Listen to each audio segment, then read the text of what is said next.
राधे राधे दोस्तों, हरे कृष्णा। आज के वीडियो में हम जानेंगे कि बालों को हमें कौन कौन सी तिथियों को धोना चाहिए और कौन सी तिथियों को नहीं धोना चाहिए। इसके अलावा जानेंगे कि कौन से वारों को हमें अपने बालों को धोना चाहिए और कौन से वारों को हमें बालों को नहीं धोना चाहिए।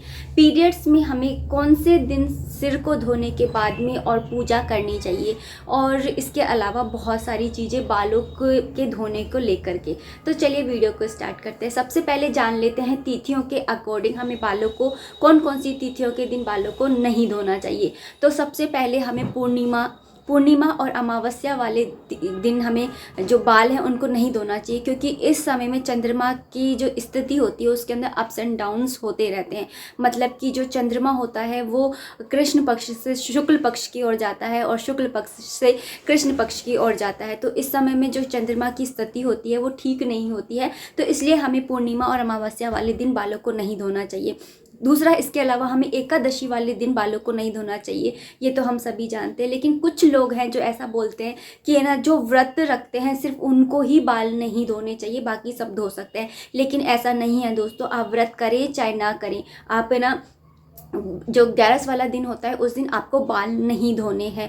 इसके अलावा बाल तो नहीं धोने हैं, और उसके अलावा आपको चावल हैं, पोहे हैं, ऐसी चीज़ें जो गेहूँ जो चावल से बनी होती हैं उनका भी आपको उपयोग में नहीं लेना होता है एकादशी वाले दिन। हाँ, लेकिन इसके अलावा अगर जैसे आप है ना, जैसे श्राद्ध के दिन चलते हैं, पितरों वाले दिन आते हैं, तो उस टाइम में क्या होता है कि हमारे घर में श्राद्ध निकलते हैं। किसी की डेथ अगर एक है ना उसको हुई है, पड़वा को या दोज को, तीज को, चौथ को, तो उस दिन है ना हम श्राद्ध निकालते हैं। तो उस दिन, जिस दिन श्राद्ध निकाला जाता है, उस दिन भी आपको बाल नहीं धोने हैं, चाहे तिथि कोई सी भी हो। इसके अब जान लेते हैं कि वारों के अकॉर्डिंग हमें बालों को कब धोना चाहिए और कब नहीं। तो सबसे पहले हम सोमवार से स्टार्ट करते हैं। सोमवार वाले दिन हमें बालों को धो लेना चाहिए, कोई दिक्कत नहीं। काफ़ी सारे लोग हैं जो ये बोलते हैं कि सोमवार वाले दिन बालों को नहीं धोना चाहिए, शिवजी भगवान अप्रसन्न होते हैं, ये अशुभ होता है, अगर बालों को धोते हैं तो भोलेनाथ की गण बन जाते हैं, एक्सेट्रा एक्सेट्रा, ऐसी बातें बोली जाती हैं। लेकिन शिव पुराण में एक जगह है ना ये कहा जाता है,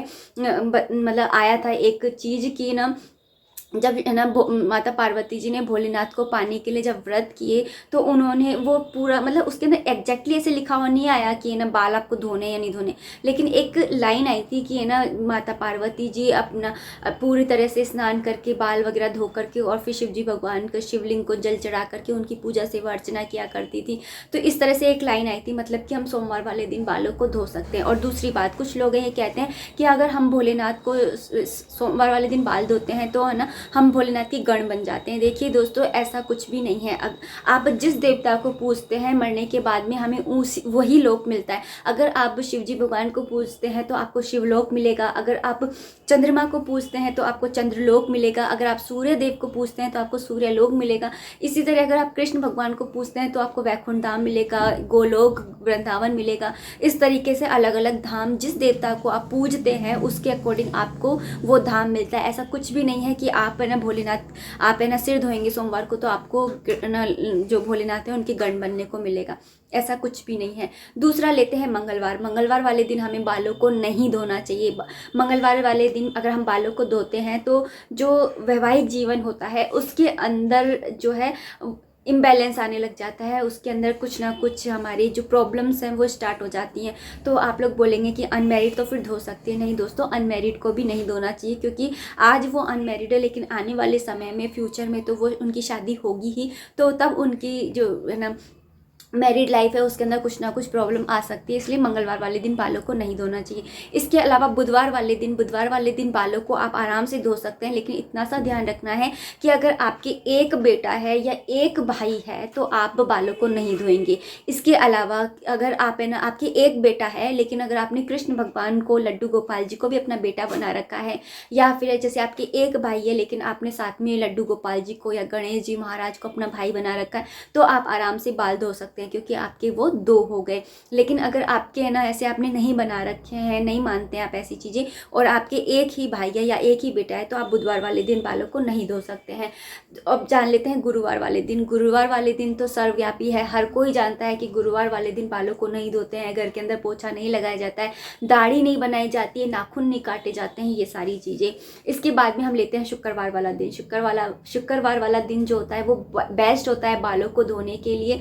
आप है ना आराम से बालों को धोइए, कोई दिक्कत नहीं है। और उसके बाद में जब हम बाल धोते हैं तो हमारी मांग जो है वो सूनी हो जाती है, तो आराम से मांग को निकालिए, इसे बोलते हैं गंगा स्थल। और इस गंगा स्थल को पूरा अच्छे से भरिए, इससे माता लक्ष्मी प्रसन्न होती है और विष्णु भगवान की भी कृपा प्राप्त होती है, और इससे आपका जो वैवाहिक जीवन है वो बहुत ज़्यादा सुखद होता है और माता लक्ष्मी का आशीर्वाद आपको मिलता है। इसके बाद में हम लेते हैं शनिवार वाला दिन। शनिवार वाले दिन हमें बालों को नहीं धोना चाहिए। कहते हैं कि अगर आप शनिवार वाले दिन बालों को धोते हैं तो आपके जो हस्बैंड है उनके ऊपर शनि की दशा स्टार्ट हो जाती है, उनके लिए शनि जो होते हैं वो कष्टदायी हो जाते हैं। तो अब वैसे ही जैसे मैंने मंगलवार के लिए बताया, ऐसे ही जो अनमैरिड होती हैं उनको भी नहीं धोना चाहिए शनिवार वाले दिन, क्योंकि आज हस्बैंड नहीं है लेकिन फ्यूचर में तो होंगे ही ना, तो इसलिए आपको शनिवार वाले दिन बालों को नहीं धोना चाहिए।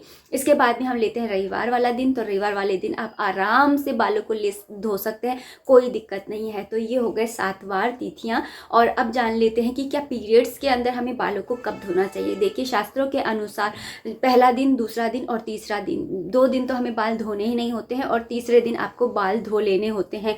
तो कहते हैं कि पहले दिन है ना, शास्त्रों के अनुसार पहले दिन है ना एक स्त्री जो होती है वो ब्रह्मघातिनी बनती है, दूसरे दिन चांडालनी और तीसरे दिन धोबन के समान होकर के वो शुद्ध होती है, ऐसा शास्त्रों में भी कहा गया है। तो आप 2 दिन तो बाल बिल्कुल मत धोइए और तीसरे दिन आप बाल धो लीजिए। अब जानते हैं कि पूजा किस दिन से स्टार्ट करें। कुछ लोग होते हैं जो बोलते हैं कि 7 दिन तक तो पूजा बिल्कुल नहीं करनी चाहिए।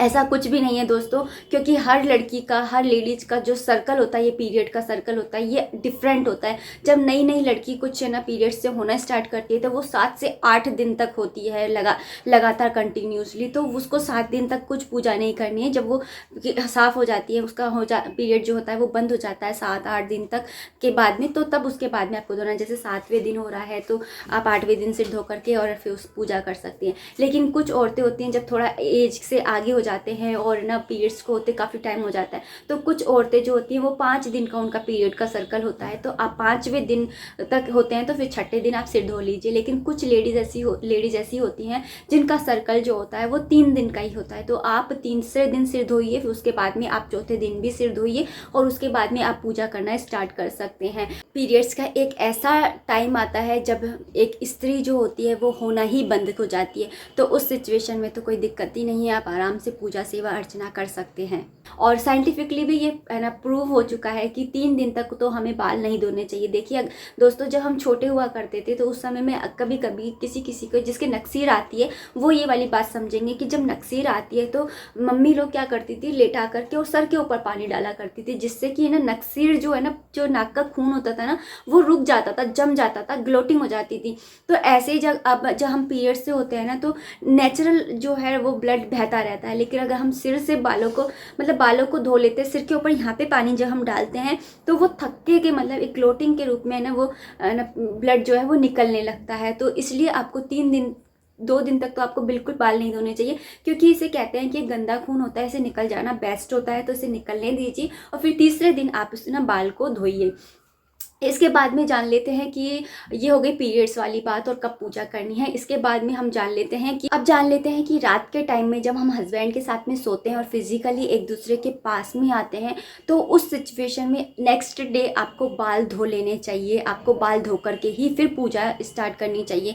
ऐसा नहीं कि आप है ना बालों को नहीं धो रहे हैं, बस नहा करके और पूजा कर ले रहे हैं, ऐसा नहीं है। आपको बाल धो करके बाकायदा पूरी तरह से शुद्ध हो करके और फिर ही आपको पूजा में बैठना है, पूजा करनी है।